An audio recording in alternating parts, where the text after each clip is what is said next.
Iya, dialog Jurnal Siang kembali kita lanjutkan, kita ke Pak Nurdin yang ada di studio. Pak Nurdin, tadi kalau dikatakan oleh Pak Ansyad bahwa dia melihat di hilir begitu ya, bagaimana kemudian penegakan hukum, ketegasan aparat, kemudian tidak seolah-olah mentoleransi atau mentolerir adanya terjadinya radikalisme. Tapi kalau kita bicara ke hulu begitu, bagaimana kemudian radikalisme itu ada, mungkin Anda bisa menjelaskan apa sebetulnya penyebab munculnya radikalisme dan bagaimana kemudian perekrutan radikalisme itu sendiri. Jadi begini, kita melihat radikalisme ya. Radikalisme itu munculnya dari mana?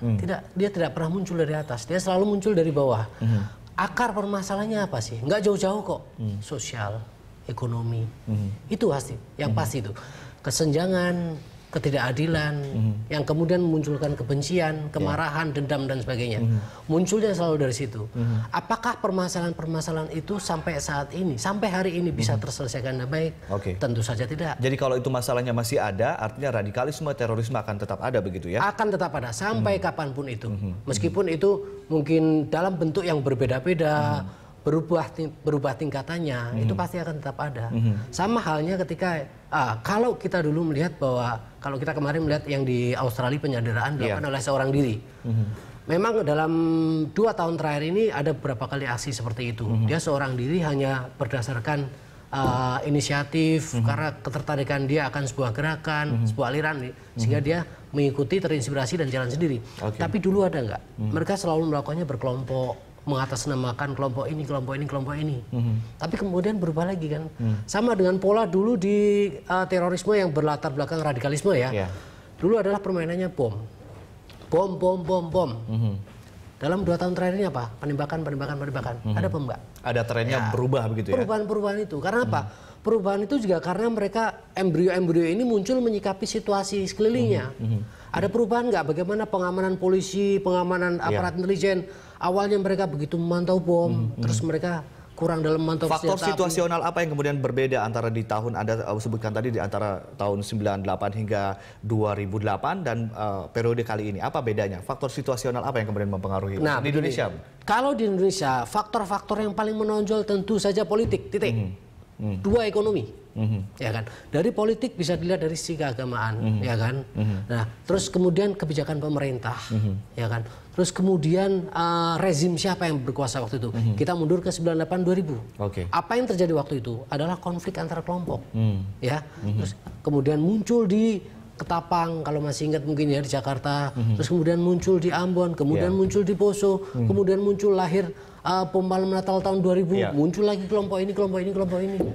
Awalnya itu selalu ada latar belakang. Nah, kalau dalam prinsip intelijen kita melihat fakta yang terjadi di masa lalu apa, dan kemudian kita lihat fakta terkininya apa, dan kemudian kita bisa memperkirakan. Kalau yang menjadi potensial saat ini apa, Pak? Potensi saat ini yang terjadi sekarang adalah eranya era multimedia, di mana semua paham-paham itu dengan mudah disebarkan oleh media televisi, radio, internet, apalagi paham-paham itulah yang kemudian menjadi apa ya?